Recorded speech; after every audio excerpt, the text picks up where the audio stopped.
So I think we should just start with this. I want to know, and then maybe I can tie in some of these quotes. I want you to talk about um your maybe experience when you went to Nunez and then, you know, got injured and the ulcer thing and the God. girlfriend and Hmm. literal hell that you went through Welcome there. and talk about how you're at the point you're at now. Yeah. Um, I From the beginning, from the top. I'll say was born. gra- I was when born at a you young age. when you graded that CP. Graded at CP, Central wanted to Private, the play high school we went to, by the way. Central Private. Always wanted to play baseball in the majors like everybody, but the difference was that dream didn't end when I was like 12, like most people. It was like still wanted to go after it. And throughout high school, everybody was like, what do you want to do? Like college, blah, blah, blah. And literally, even like being younger, I was like, I don't care about I don't really like any subject in school, and I don't really care about having a college degree or whatever. I would go to college pretty much just to go to college, but I always was like, why do I have to think about that? I'm just gonna play baseball. I was like that confident. And usually, I mean, looking back, it was crazy because usually to go play in college, you have, I mean, a lot of people can even commit or being looked at junior year, but it wasn't, I mean, I had graduated senior year and hadn't found any place to play. And so I played summer ball, and that was a cool experience because that was the first time playing at a pretty high level and with some pressure, but we're also traveling a little bit. Got to go to like Atlanta and Oklahoma, just ran the big cities.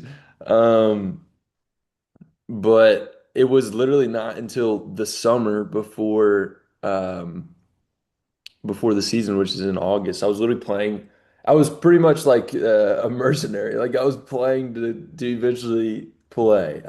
So that I look back and think, how did I not have way more pressure? Like I was nervous, but like the gravity of how big that was. Like if you don't get picked up, you're like, what are you gonna do with your life? Like that hadn't set in at all. And eventually, I got picked up by community college in called Nunez outside of New Orleans.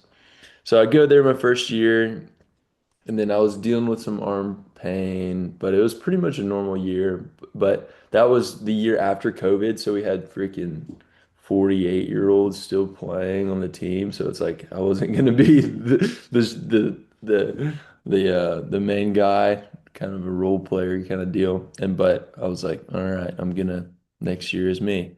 And then um actually it so yeah, not many people know this part, but after the first year, I'm pretty sure I actually wanted to quit. For some reason, I was just like, I'm not liking this. For I had met like that was whenever me and you went on that church thing to Yeah. Pensacola, and then like we had made some friends there, or like had a connection, and we shared some experiences, and I was like, dude, I feel like I want to be around more people. I was like one of the only Christians on the team, and I was like, I feel like I want to be around more people like that, which is good, but I feel like it would have been maybe a cop out. But I actually wanted to quit, and then my dad was like, I mean, you can, but like if you quit, you're paying for everything, blah blah blah. And then it came down to the end of the summer, and I was like, pretty much hadn't made a decision, so I was like, I guess I'll go back and play. And I thank God so much that I did. Like that would have been so miserable if I would have quit. And so then the second year, I got even more motivation that like it just came out of nowhere. I was like, all right, we're there.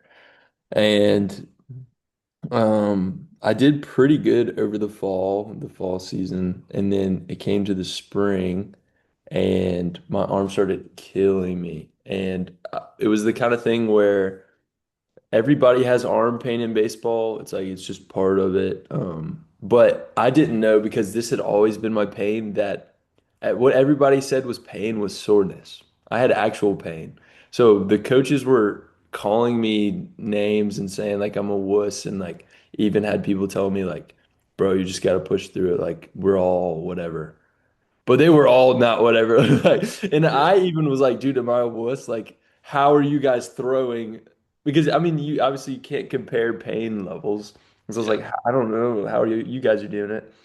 Eventually, go get an MRI, and the doctor was like, pretty much like, you don't even have a UCL, which is right. I don't even know. You can kind of see the scar. Tommy John surgery is the famous surgery. Pretty much, he was like, bro, how are you even? Pretty So the much. UCL just like withered away. Yes, like over, I'm pretty much like I'm pretty sure the entire time in college I was throwing with pretty much without a ligament. He was like, your UCL isn't even functional. Your body has tried to make one out of like it's Bone. trying to like make yes, it's trying to like makeshift a UCL. I was like, bro, if I've been doing okay in college without the ligament that makes you throw, like what happens if I actually had it? Like this is my big break. Um, but yeah, Tommy John is a famous pitcher surgery, and it's a year recovery. And so it was some talking with parents and praying, but for some reason that even motivated me more. I was pretty sad when I found out I had to get it because a lot of times it's gotten better these years, but it can be an absolute dagger in people's Yeah. the performance and stuff like I that. also So feel like in your situation, it was like you're in community college, which is 2 years, and it's like, yeah. bro, like I already went through the first year, and Mm. now this was supposed to be the year, and then now I have to sit out a year. Like I can that, yeah, And that came into play, especially in the next year, because so yeah, I got the surgery, which was like I was scared, but it felt like the bold move or like and like that's not always time. Like I shouldn't base all decisions off of like just choosing the bravest one, but like for some reason I was like, this is what I need to do. And so I got the surgery and then had to just sit around for the rest of that season. And then it came to the next season.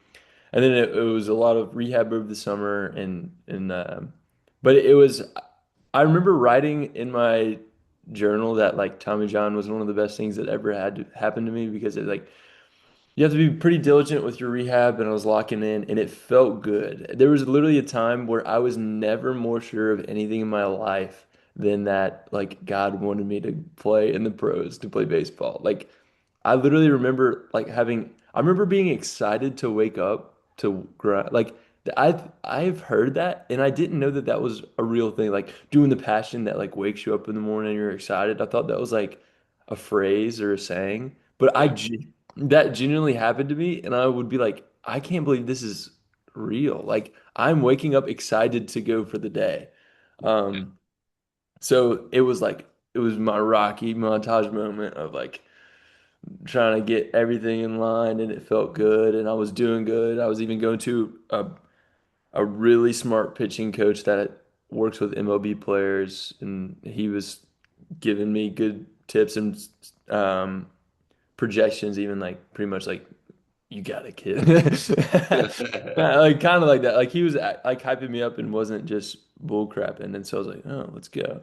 Um, yeah, but then again, spring season comes, and right before my first game, my shoulder was already hurting me a little bit. Um, but then I was throwing, got an MRI, and then I woke up like a Sunday right before I went to church, and uh, I read like the results, and it was I had a torn labrum, which is the shoulder. And I was like, bro, I just did over 12 months of recovery. I'm back for a third year now. And obviously, like you said, junior college is 2 years.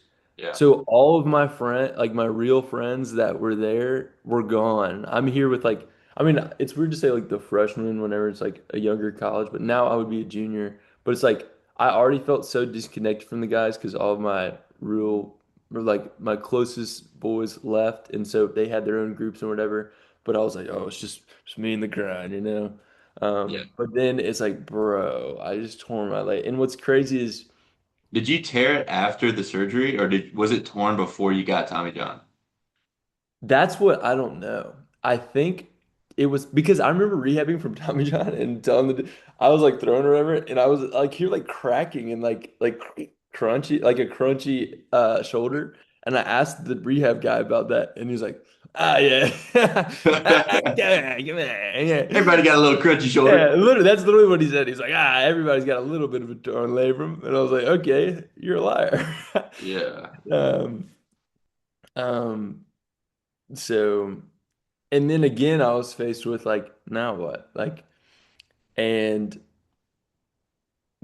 or I think actually that was, oh no, I'm not. So yeah. And then I was like, all right, well now, so it was like May, and I was like, game plan is um, do the exact same thing that I did in high school. Like, I'll rehab now. It's a quicker rehab on the shoulder, but it worked out to where like right during the summer, I would be able to play for a summer team to hopefully go play at a D1 school. So it was again like, but this would have been like way more pressure if that would have happened. So, Yeah. and then I got in a pretty bad attitude towards the team. Not like towards them, but I was just like kind of didn't care anymore, obviously, because like I can't play. Like Yeah. I'm kind of just goofing off, and I was I could have been nicer to the fellas and stuff like that. I regret just having a bad attitude, just feeling sorry for myself. But yeah, I was dating a girl at the time, and it kind of was getting to the point to where I was like, oh, I guess um I Can guess I it's give a little context here? yeah. So, Trip Wilson, I've known this guy for a while. The one thing about Trip is when it comes to females, I've never met anyone more particular about the aspect ratio of what a woman needs in order to be with Trip. The most picky human being I've ever met, which is it's a blessing but kind of a curse at the same time. But so for there to be a woman involved in any aspect of this story is a big deal. Yeah, Agreed? that's a pretty good. I'm glad you jumped in because Okay. that was my first girlfriend. Yeah. So in college, like my whatever year of college. Um, that was a big deal. And obviously, so I mean, they can guess from hearing it, but I've been playing baseball since I was 3, and that was the only thing I wanted to do. So like two huge things that I'm very excited about and really want to do, and then I'm finding out baseball is kind of going downhill. And then it gets to like the end of the season, and I'm trying to like schedule like when to get surgery, or I'm trying to get surgery soon because it's ticking time bomb. And then that's the summer of 23. I remember, or actually of 24. I remember writing down again in my journal for the year of 23, which is whenever I was Rocky Montage motivated, had met her, found a really good community at church. Like a lot of good stuff was happening. I literally remember writing, "This is the best year of my life. This is the greatest year of my life." And then 24 said, um, and so, dude, the summer of 2024 was the worst year of my life. It was literally, I'm not like it. There's been way, what helped me through it was that there's been way worse. People have been through a lot worse. But even then, I was like, oh, this is what actual, like physical pain, but also like emotional pain. And that came from, um, I ended up moving. I found out baseball, there was still a chance, but I was like, baseball is pretty much done. The dream that I worked for, I don't even know what I'm gonna do. And then I got like, they said it was like they were trying to think it was like a stomach ulcer or whatever in my stomach. And they even did like scopes and everything, and they couldn't find what it was. And that was so aggravating. Like, because I was throwing up every day for like at least a month straight. And then after that, eventually, I had nausea for a year straight. I was that summer, like for all of like June, I'm pretty sure I was throwing up every day, and I lost like 20 pounds. And I was like, dude, this is miserable. And I'm just sitting at my parents' place, And then in the middle of that, I get freaking pneumonia, and I go to the hospital for a week. And while I'm there, they're saying stuff that my liver enzymes are like crazy high, that they need to watch out for. Like they didn't want to release me until they went down. And Dude, what was wasn't there like a point in there where like you thought you had something that like could yes, possibly be fatal? yes, I when I finally got out the the I guess wherever I was staying in the hospital, The we were break about to room? go on a beach trip. I don't know why my parents wanted me to rebound instantly, but it was Dude, I remember yeah. that. And Bro. literally before we were literally leaving, like walk, our friends came over. They were like driving right behind us, and we were literally about to walk out the door, and I get the phone call. And the dude's Trip or Ronald Wilson. I was like, what's up? And then like I was like kind of like bubbly, like good mood, like what's up, man? Like what? And then like dude had like no life in his voice. Like he was like so serious, and he was like, we're gonna need you to come back in to take some tests. And Got some bad news, brother. yeah, bad news bears. And then I was like, what? What, Doc? Like this fake phone calls. Shoot Like, it to me straight, Doc. Doc. Yeah. After 1 second phone call, he said that everything. Yeah, but he said that I was, and I, I figured this out through like Google research. But he told me that I had PCB, which is like a liver disease, and he's like, this is He crazy. This told you you had it, or he told you there's a I, chance that you get it? I no, I tested positive for it. That's what Oh, okay. Yeah. he said. We those blood work and stuff that we had, we tested positive. You tested positive for PCV, which is insane because it should not happen to your age and especially males. He was like, it happens to like old ladies, and he's like pretty much like the fact that you have it. This is insane. And I was like, and he was like, we're gonna need you to come test. And I'm like, bro, we're about to leave for the beach trip. And then dude was like pretty much like whenever you come back, we'll do it. And Yeah. then I'm looking up, I remember like looking up stuff about it and it's like kind of vague. And then because of like I guess the anxiety of it, I say like I say yeah. I think you're good now. I said like how long can you live or like PCB or whatever, like expected lifespan or whatever. And it says, with great health care and whatever, you can live great for another 10 to 15 years. And I was like, bro, like everything was saying that you had like it was like trying to make it sound like good news. And number Yeah. one, I was like, okay, so this thing is gonna slowly kill me. Well, I But wonder if that was like derived at like old ladies. well, maybe. Yeah. But and then the thing, my next thought was like, all right, 10 to 15 years is an awkward time. You're being told you have to die. Like, if it's Yeah, like a thanks. year, if it's a year, it's like, You all go right, skydiving, climb yeah, some it's like, mountains. yeah. And then like 10 years is like, you can't be an idiot. Like, you can't just like, I love you. Tell my wife I love her. You know? It's like you low-key just live a normal life, but with like like a weird internal countdown. But You like set the a whole ride to timer the on beach, your I'm like, I'm watch. dead. I'm dead. I'm like, yeah, dude. Siri set a timer for 10 years.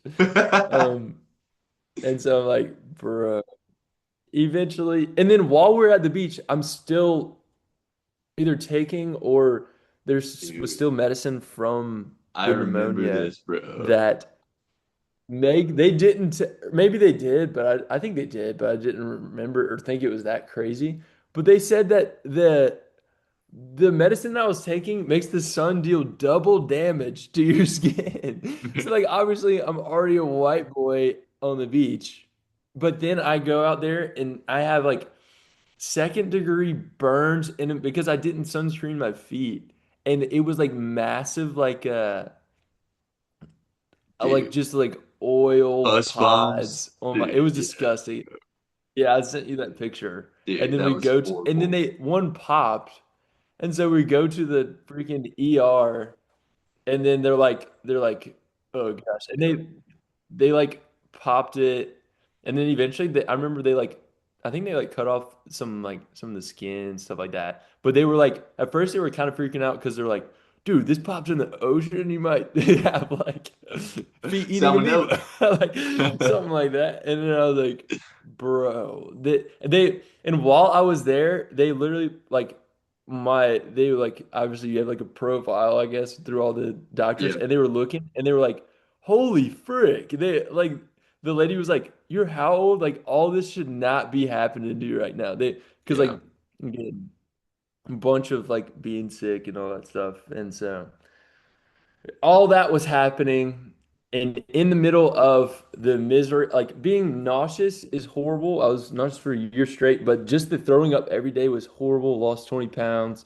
And then while I had the pneumonia, the coughing made me nauseous, like made me want to throw up. So I would cough and then want to throw up and then sometimes throw up. It was literally just like it's literally just like like Double having the whammy, match bro. stand right next to the fireworks. It's like Yeah.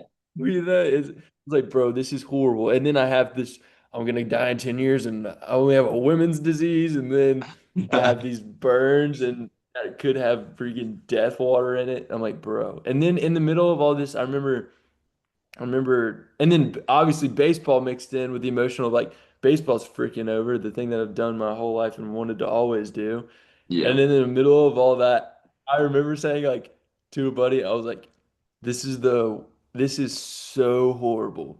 But at least I still have the person that I was dating at the time. Yeah. Literally within a week of me saying that, we split. And that Yeah. was literally like obviously the final straw. Like that, anything like that, or anything in like just baseball or just a relationship or just whatever would have sucked.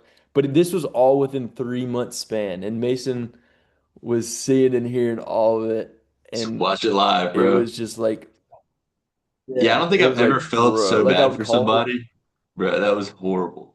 Like dude, I it was remember like, I was working at the car dealership at the time, and like I had I had gone through some stuff, but never to like that physical of like a level of sickness to where I couldn't do something about it.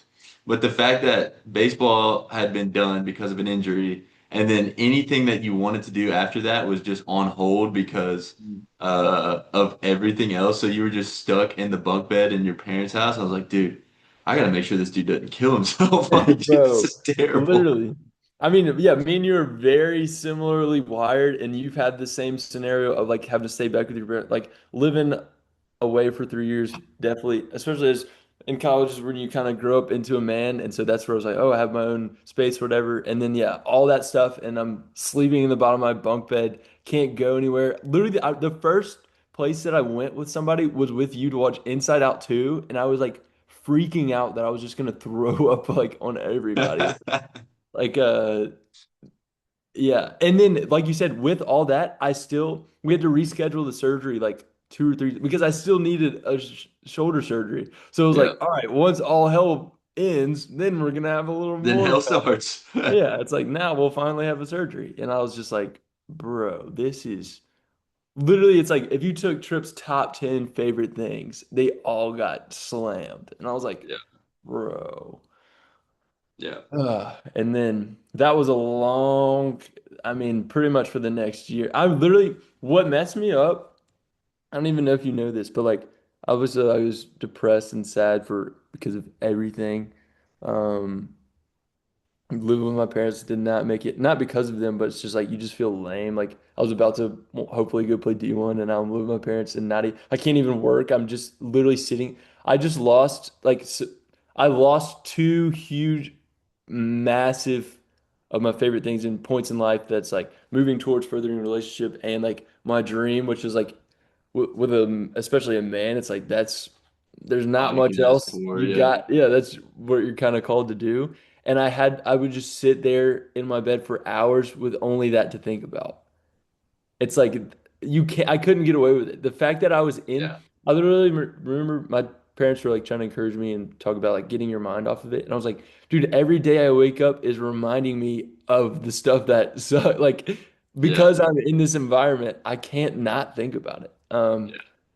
But I literally remember hanging out with you one night and you said like I think you were like, bro, you're not the same or something like that. Like you were like, bro, what's up? Like, and I was like trying to like that was like whenever I was slowly tapering off and I was like kind of trying to hide it. Like, and then you were like, you and then our other one of my other really good friends, Noah, he said it was like not far from each other. Y'all, I was finally able to like maybe hang out with some people without being scared of like throwing up or whatever. And it was with y'all too. And y'all both were like, bro, like I can tell something's up or whatever. And I like that like broke me. I was like, bro, this is like bad. Like they know I'm not because y'all know obviously know my personality, and y'all were just like, dude, you're not pretty much you're not Trip. I feel like I remember hearing that from one of y'all, and I was Yeah. like, oh my gosh, like, It's tough to be, man. I mean, frick. But I remember stuff was kind of starting to get better with your health, and it was you were kind of at a point where I was like, dude, you just need to go do something. Like I was like, you need to. It doesn't. You go freaking clean the bathrooms at Chuck E. Cheese. It doesn't matter. Like you got to do yeah, something. mm, And it was kind of hard for you, I feel like, to whenever like the girl was gone and like you just went through all this stuff and you were still at your parents and it was kind of hard to be like, all right, it's I can like walk now. yeah. And that, if you want to talk about that a little bit. Mm. No, yeah, I look back and I should have listened to Mason sooner because it was obviously like sitting at home alone is never good for anybody. I mean, that's just I mean, it's just a hard place to, especially if there's if you're just ruminating on the same things over and over again, that's not gonna help. And yeah, like Mason was saying, he was just like, bro, like you're gonna feel a lot better, especially if you have some place to be. Like you got a little bit of discipline because it's everything. I felt like a slob, but it's like, what else am I gonna do? I don't have to be up at a time. I'm just gonna wake up just to be able to think more. Like I'm just gonna wake up at 7 to just Yeah. cry more. Like and so. eh, And then I was kind of procrastinating it, but I was also being so picky with like I was like I'm better than some of these jobs, which wasn't the right mindset. And I was just applying to a bunch of jobs on Indeed, and then Mason has worked in the restaurant industry before and has raved about it, about it's cool for meeting people, the social skills, it's the money, and it can be fun. And so he recommended a restaurant in Baton Rouge for me to go work for. And then I just rolled up there one day, walked in and asked him, and then pretty much it ended up being yes. And that was the beginning of the comeback because Yeah. Mason was right. It helped a lot, and it was months of him. It felt like him telling me that, of like, dude, I remember you getting mad one time. It's like, bro, just go. Like, it's at first it's like, okay, it's valid, but now it's like, dude, what are you doing? Like, just go. And Yeah. if I finally did kind of have to do it, and there was a healthy pressure from it, and that definitely helped me. Not that I didn't want to, but it was especially that. I was like already feeling bad about it, and then Mason was like, "Bro, just freaking go work anywhere. Like, who cares?" Well, dude, I remember you were putting like hundreds, maybe not hundreds, but just It so was many applications in hundreds. for Yeah, like 17. marketing jobs or like Yes. whatever. And I was like, bro, just walk in a restaurant and you will get a job. Yeah. Yeah. And that's a lesson. If you ever have a boy that is freaking being retarded, and if he's actually your boy or friend or whatever, like you got to be like, all right, because Yeah. at some point you're like, I just want to like, I want to tell him how it is, but I don't want it to sound like whatever. But Mm. then there's a point where it's like, which I've needed in my life, where somebody has come up to me and just been like, dude, you're being an absolute idiot. Like, lock Yeah. in. So, Facts.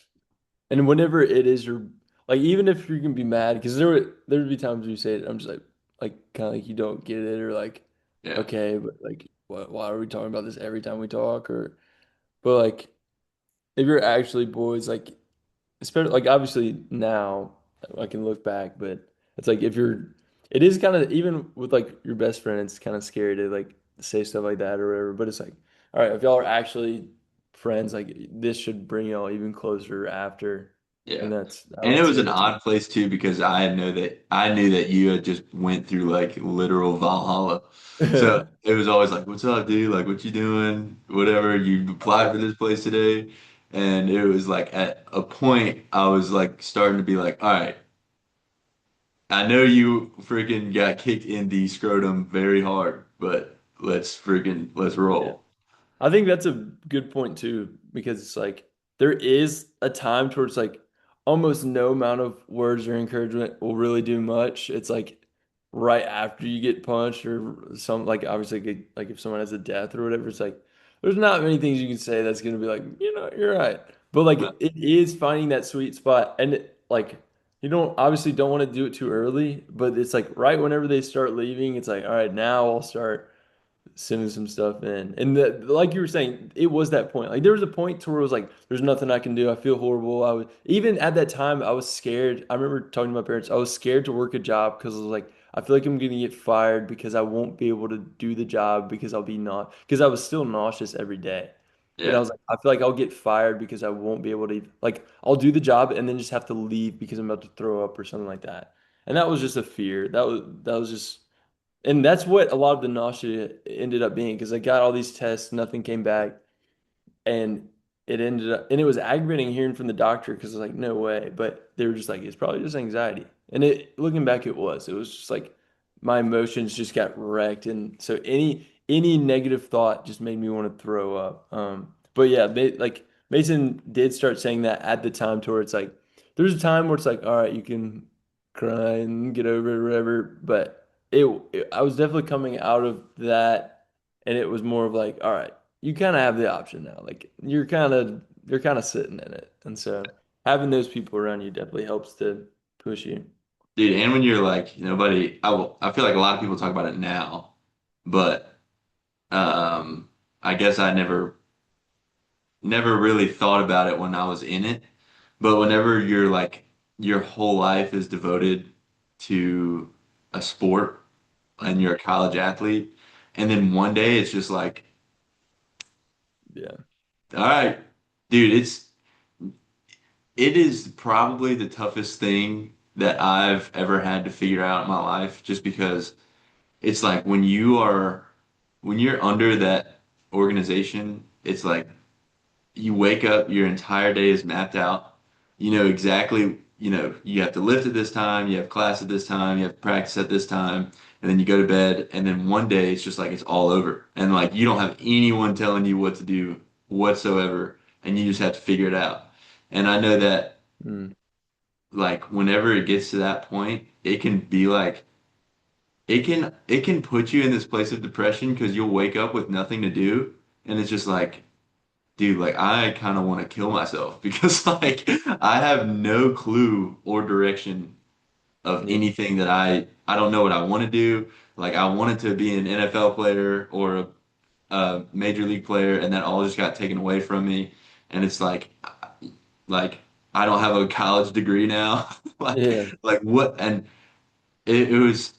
I mean, I'm still figuring it out today, but it's just like uh, it's like the when you find the direction, that is when it gets easier, but it's the finding the direction that is the hardest part. Because, like, I remember when I was in the car dealership and I knew for a fact that I was like, I'm not doing this for the rest of my life. There's no shot at all. mm, And, but I was like, but on the other hand, it's like, I don't know what I want to do. So it's mm, like you're waking up every day and you're doing something that you don't like to do to try to figure out the thing that you do like to do. And yeah, it's just, bro, it is like a constant state of you have to find trust in something because if you just try to figure it out yourself, like you're just gonna end up spiraling. yeah. Because it's hard because like what you said, like you devoted everything towards that one thing, and like in practice, like while you're at practice, but even outside of it, like every decision you're making is kind of based off of that sport. Yeah, Like the times that you wake up, what you're eating, where you're going, like you're like, I'm not gonna do this, blah blah blah. Like I'm trying to sleep, or like everything outside of it is going through the filter of that sport. And then now it's like you just make a decision to make a decision. And it's like, yeah. what? Like there's And then no sometimes those decisions that you try to get made are like overwhelming to a point where you just do nothing. And yeah, then whenever you do nothing, like whenever you have nothing to do one day and you're like, I could do this, I could do this, and then it's like all just these overwhelming things, and then you end up just lying in bed. And that point is like, frick, Yeah. like, this is horrible. Mm. Because you know that the lying in bed is, I mean, obviously, especially as an athlete, it's the opposite of you. Like, Yeah. I'm not acting how Tripp or Mason would act at all, but I don't know how to not. Like, It's like you don't know what to do. mm, Yeah.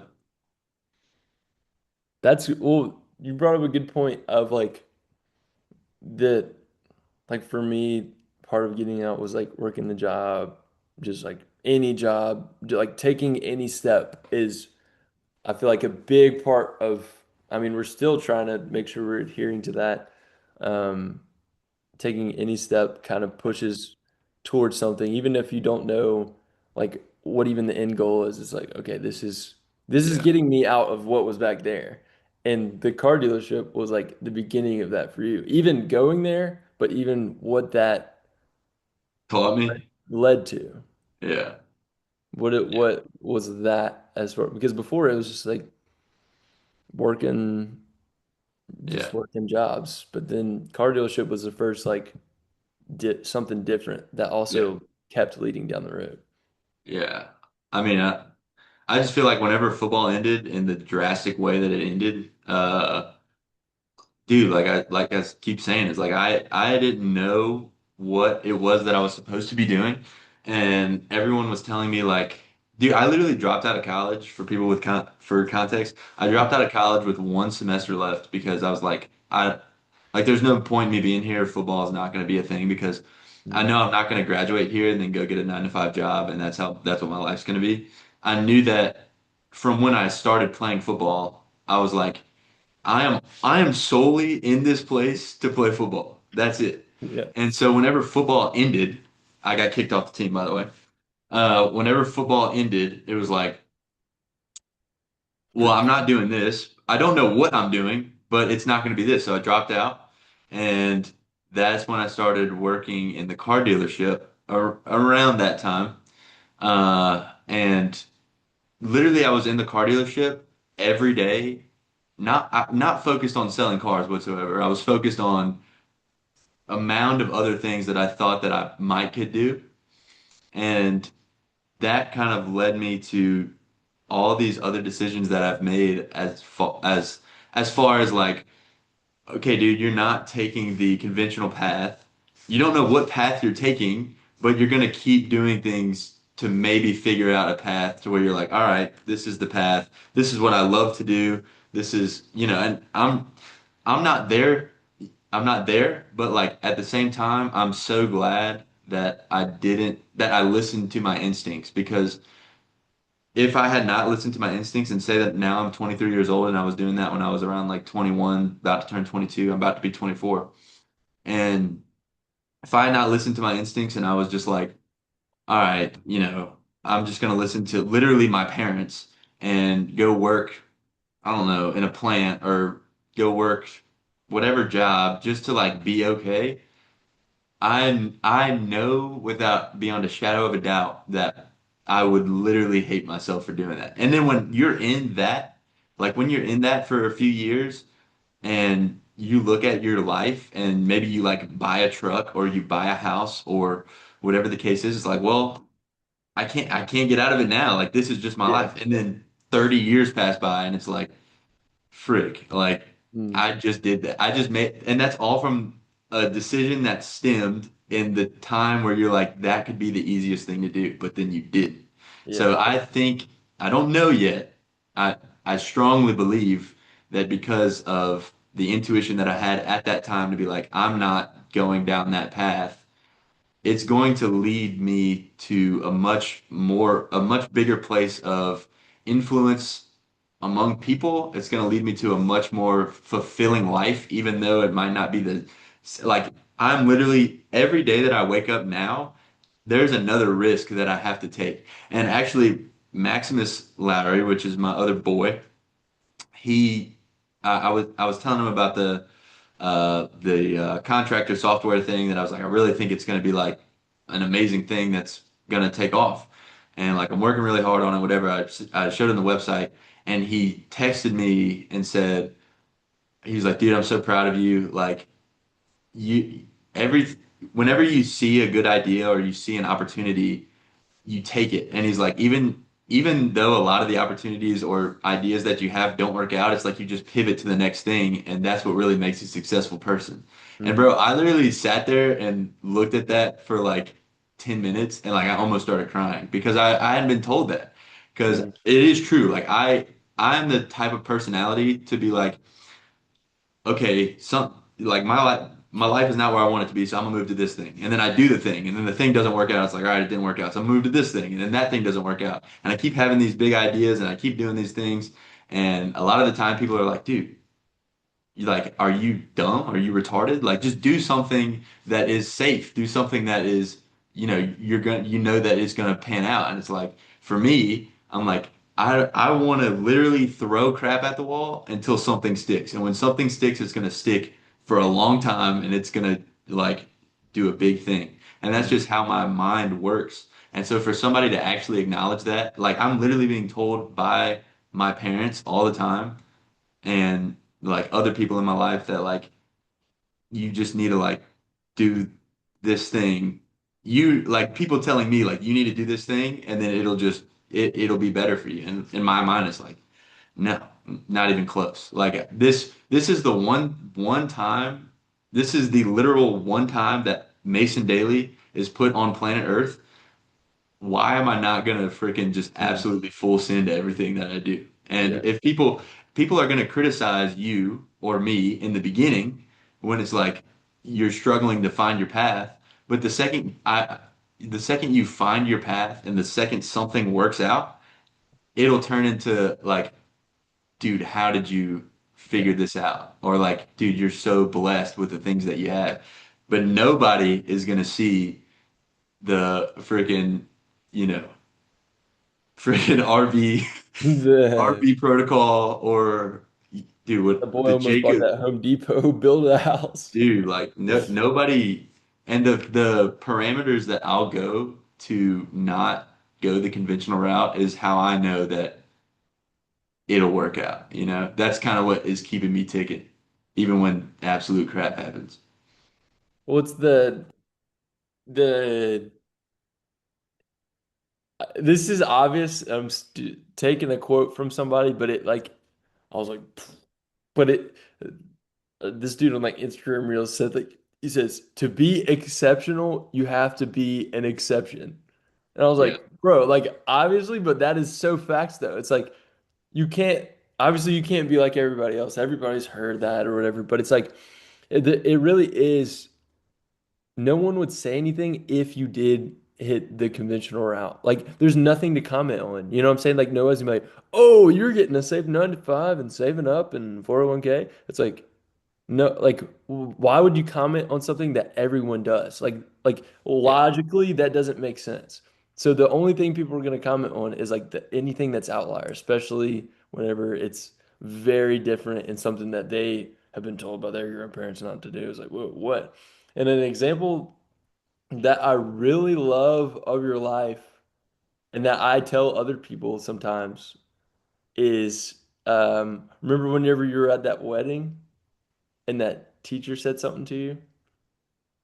At Cody's? She said something, I wasn't there, but you said that you were at a wedding and that was right Oh whenever yeah. the football ended and a lady was like, you said like I'm not in college or like I'm doing did you say you were doing car sales or something? I was saying that I was in car sales, but I was trying to learn, like I was learning futures trading at the time. Yeah. I don't remember what she told me. Do you remember? She said, you said like, yeah, I'm working on this or whatever. And then she was like, oh, why don't you go finish college or something like it? Like, why not go back and finish college? And then Yeah, you said that she was like a teacher you're or right. something to that. And then like it's not even like obviously she's probably trying to help, but the way you said it, it made it seem like that she was like, bro, what the frick A are little you? bit snarky about it. Yeah, Yeah. why are you not in college? But the thought is it's like in and then probably everyone else at that wedding probably been like, yeah, Mason, you're lame, whatever. But imagine for some reason you're at an event or whatever with like only entrepreneurs and people that have done what you want to do, CEOs, it's like they would have been like, dude, right on. You know what I mean? Like it's Yeah. insane how much like I don't, not that you should negate, like, it's not like, oh, you have to be who I want to be for me to listen to any advice you say at all. But there is something to the people, because I feel like probably not as much as you, but feel like I've run into the same thing with like either like people that family friends or whatever, that because I did the same thing of not wanting to finish college because I'm like, bro, I was only in this to play ball. Like I don't care about this.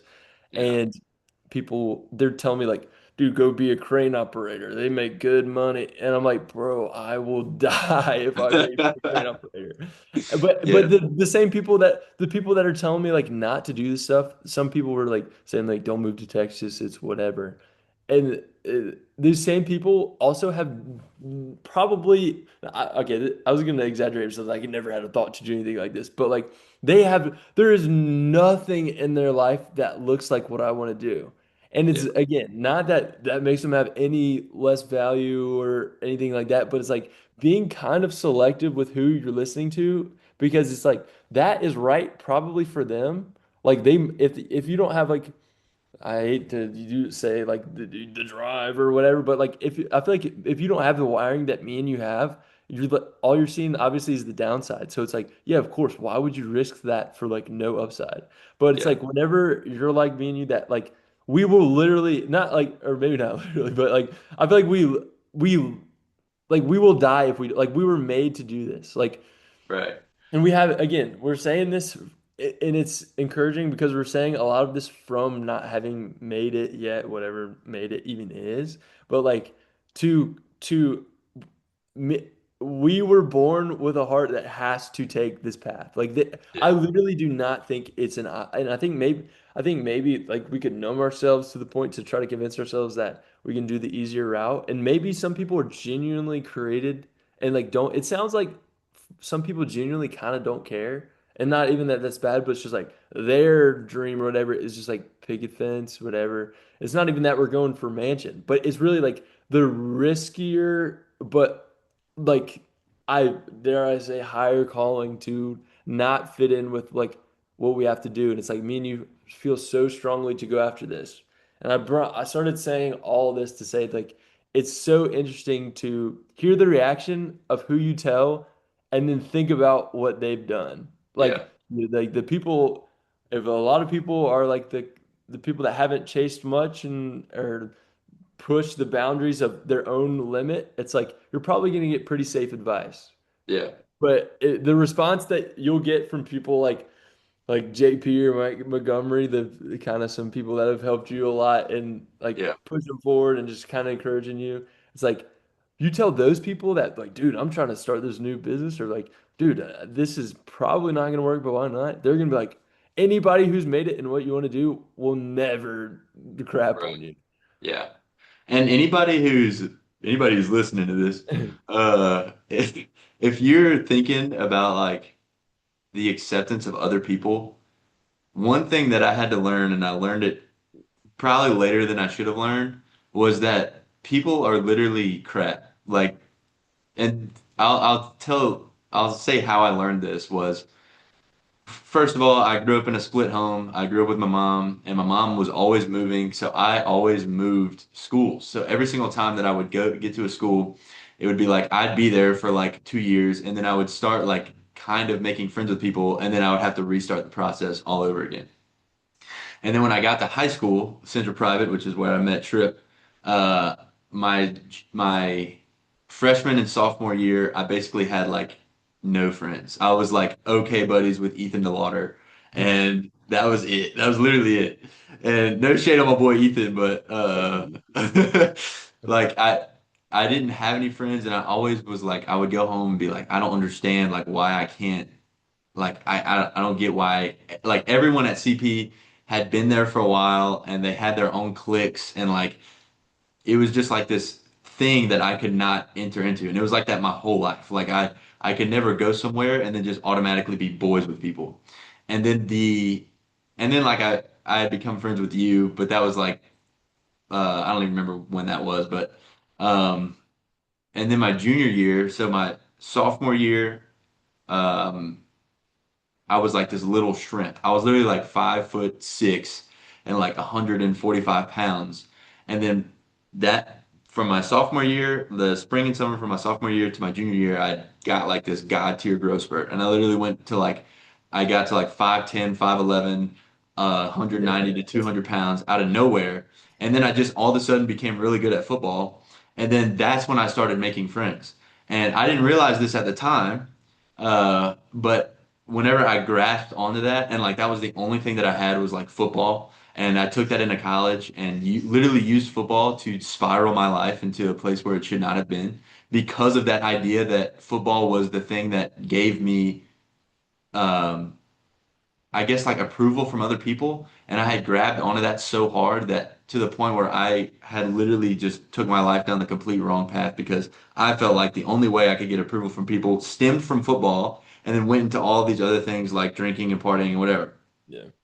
And whenever all of that went away, whenever football went away and I had to start figuring stuff out and realized that the other avenues where approval came from literally did nothing for me in life and I had to completely cut all of that out in order to figure out my bigger divine purpose.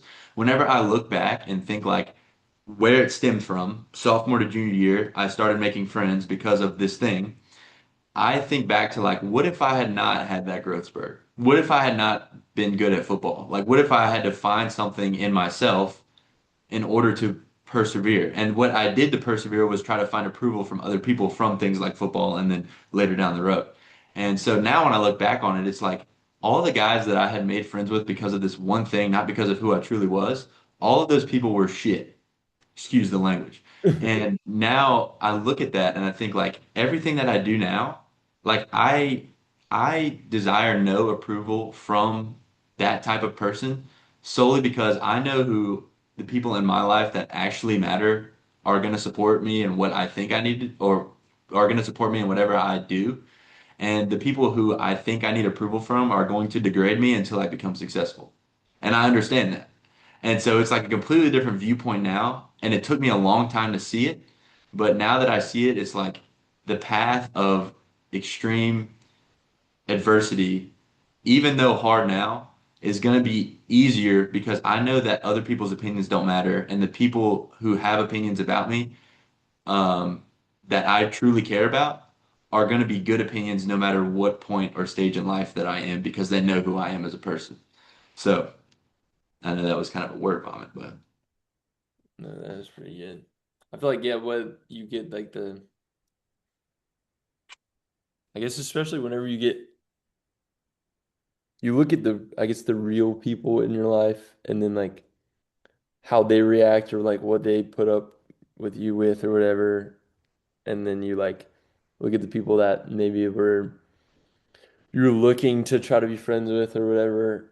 And then like you compare it or like those people just won't put up or they'll be mean or whatever. It's like, oh, so like this is the kind of guy that I'm looking for. And it's so much easier to like I don't know, like almost like weed out those because now it's like you kind of have like an archetype or like you yeah. have a type of dude that it's like right now you're I don't know we're not in the same headspace, but it makes it even more encouraging whenever you realize obviously that not everyone is like that, but you do find those people that are like going on the same path and you look left and right and they're headed forward too and it's like bro like we gotta actually stick together because I Facts. mean no, I hate to use the cliche but like we all we got like you Dude, like you really- and the fact that it feels like I was literally telling my mom this the other day while she was giving me the buzz.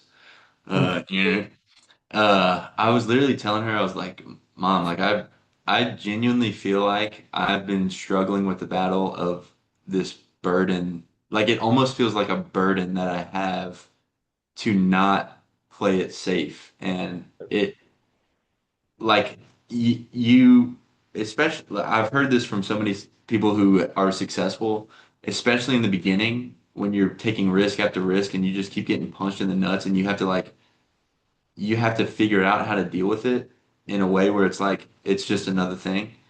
And I was telling my mom, I was like, I just feel like there's such a this thing that I have in my brain that I don't know what this thing in my brain is such a burden. And it's almost like a curse right now to me. Like I feel like it's it's it just it is a curse is what it is. Like I can't think of another way to say it.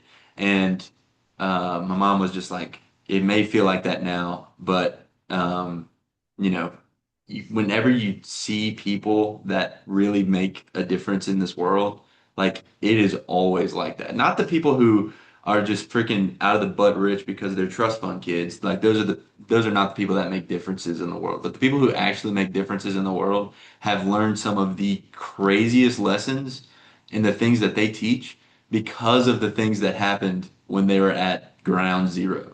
And I Yeah. feel like everything that I do right now, I have to just keep that thought in my brain because I can continuously get punched in the scrotum every single day. And I just have to remember it's like, this is nobody wants to hear a success story of somebody who literally had it given to them on a silver platter. Hmm. Nobody wants to hear that.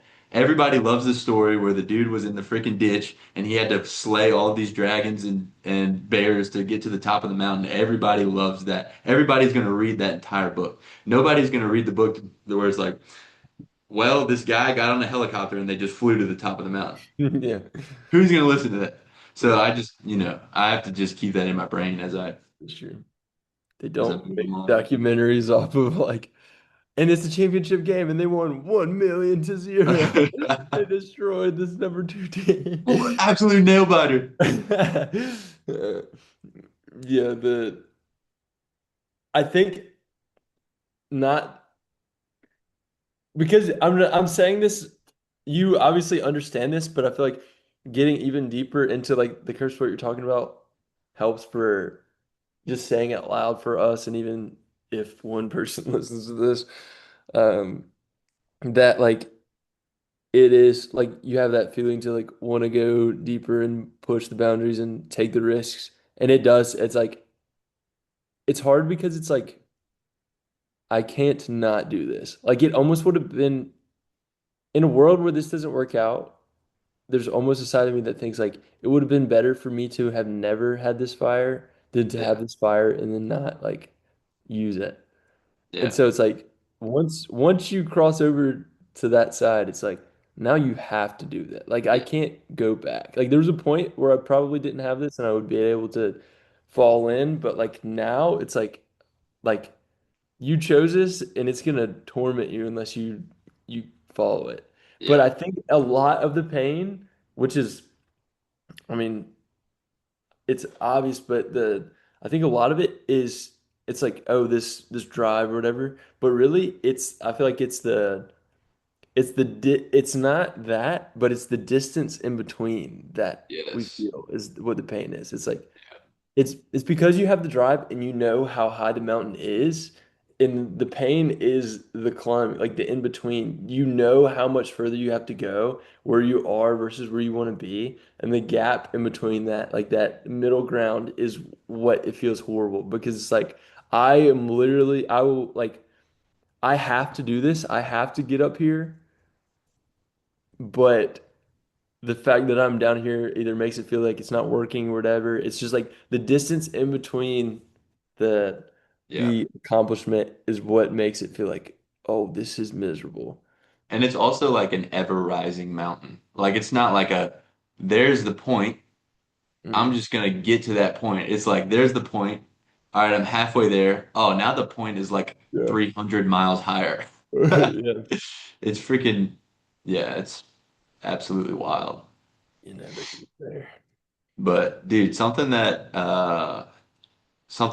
so this guy named Stephen Bartlett said this, and then Chris Williamson was the one who was saying this in lieu of him. He basically said the answers that you're looking for is have you heard this? The Say it again. answers that you're looking for is in the silence that you're avoiding. And I was like, Yeah. oh my frit.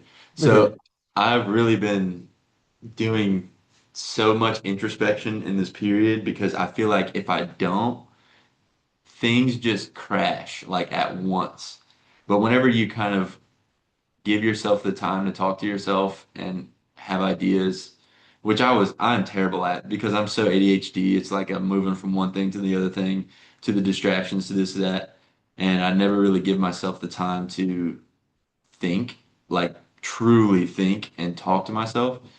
And dude, that is, I feel like now that I've been doing that recently, which is just like going on a walk or like in the shower, I take a little bit longer in the shower. So I like just think. Uh, that has made these crashes, which happen freaking frequently for some reason at this point, a little bit less of an impact because I'm in tune with myself. So I would suggest that to people that are in literally any stage of life, whether you're at the mountaintop or you're close to the mountaintop or you're literally in the ditch, is like just talk to yourself, talk to God, and introspect. Mm. But The verse of today actually is like kind of helping with direction, talking about like because whenever you're in that ditch, and it's not that like, all right, I'm out of the ditch now, I'm on the way up. It really, I mean, classic roller coaster analogy, it really has ups and downs, but there's times where it's like you're so motivated, but then it's like it feels like you lose it. And at least for me personally, I feel like a lot of times whenever I start feeling down or that I'm not like fully doing it, it's because like I zoomed so in on the problem or like if we think about a camera and like say like a point on a like a so we had like a dry erase board and I drew like a red dot and I zoomed all the way in like on the viewfinder like of the camera if you zoom all the way in all you're gonna see is that red dot and if that like if we pretend that that's the problem then whenever we get so focused on what is happening literally all we can see is the problem and if that's yeah, all you can see obviously you're going to be like it's everywhere, this is horrible,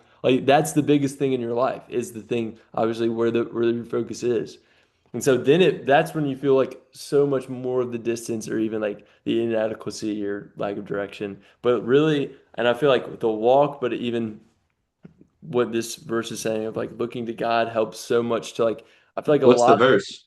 is zooming out. It's in one of the more famous chapters of Psalm 23, but it talks about like it says, He restores my soul and he leads me in the paths of righteousness for his name's sake. Pretty much saying like, and that is what I feel like a lot of the renewing of soul, mind, spirit is helps get over that next hump, like recharging and even like it says him leading us on the paths of righteousness, which is like giving us direction and even teaching us what to do.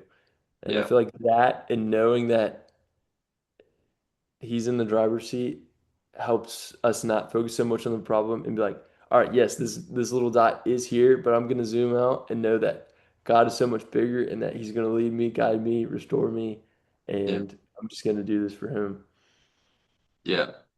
And I actually, it, it's kind of along those lines. It's James 1, 2 through 4.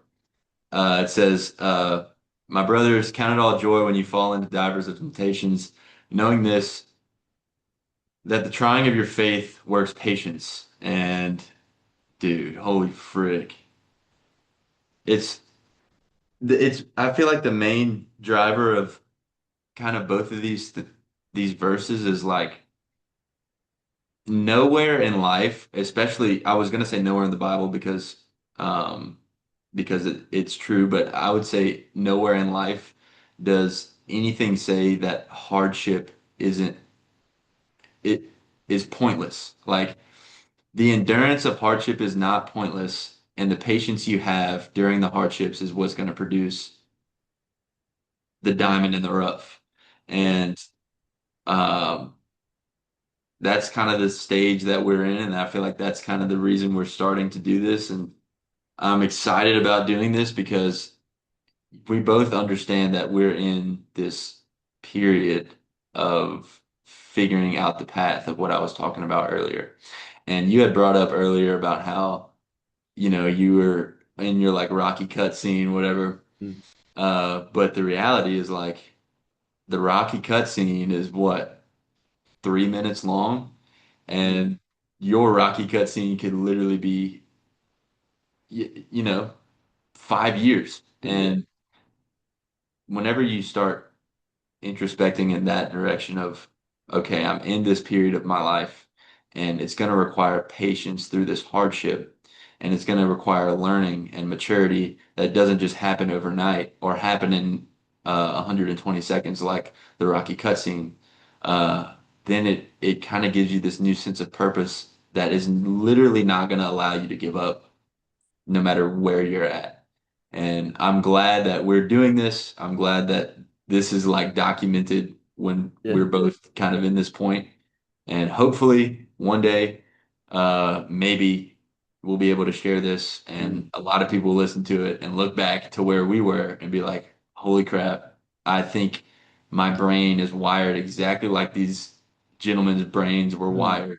Yeah. And newsflash, I really feel like there's no escaping it. And now that you've accepted that fact, your life is going to be crap for a long time. So, But you're gonna love it. yeah, exactly. Yeah, I think for the sake of being able to look back at this, it'll be cool, the time capsule. Low key, we're working towards it, but at this point, May 25th, 2026, Labor Day. I mean, not Labor Day, Memorial Day. Memorial Day, baby. We are not there. We do No, not have anything. no, no. No. We're still looking for pennies in the couch cushions. Yeah. That Jimmy Dean. Um, yeah, that definitely not have made the I guess the I don't even I know. think the message is just literally like we both have completely uncovered the veil, and there's no plan B Mm, to and we keep saying what we're trying to do, or like when we get there, the funny thing is we don't know what there is or the thing that we're trying to do is. We just know it's hopefully gonna serve a greater purpose than ourselves. And I feel like once you have that in your brain, and once you like fully or like pull back the covers of safety. It's like mm, that's what you do now. Like that you might not know what it is you do, you might not know how you're going to do it, you might not know where you're going to do it or when you're going to do it, but you know that it is a thing that only God knows and you have to work continuously every day to figure it out and walk the divine path that God is leading you on and not going, frick, I quit. I'm gonna just whatever. yeah, it's like if we've been blessed with the gifts that we've been given and the relationships and strengths, it's like it's a disservice not to use it to 100%. And I feel like that's a lot of what drives me and you on this. It's like I can't I can't hide it under a bushel. No, I'm gonna release that. You know what I mean? Like I can't pretend that this isn't here. Like it's just gonna kill me from the inside if I don't. Yeah. And yeah, dude, you were saying something earlier that I wanted. What were you saying right before this? Right before what? The Rocky cutscene? No, right after that. Right after that. That we don't know what that Oh, or yes, yes.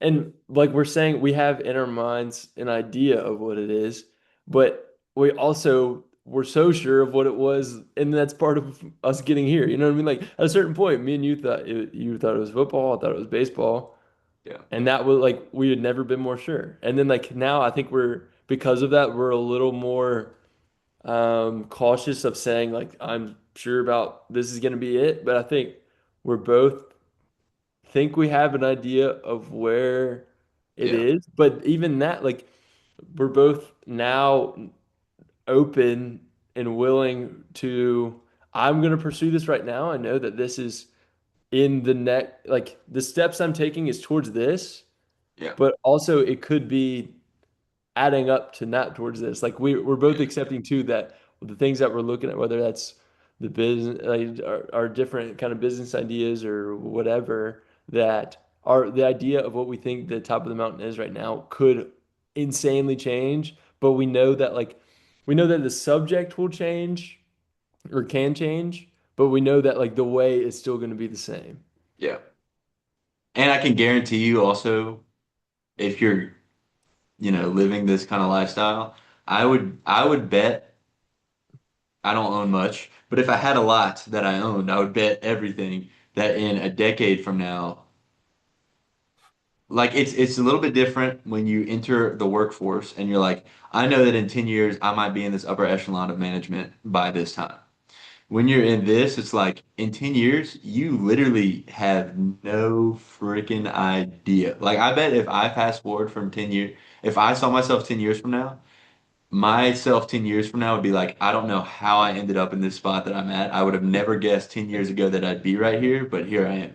So, and I get that. So me being able to pivot from this thing to this thing to this thing is never a difficult thing because I know that it's it's so uncertain to a point where it's like I know that whatever the thing ends up being, I'm gonna look back and be like, there's no way I ever would have thought this would have Yeah. ever happened. Mm.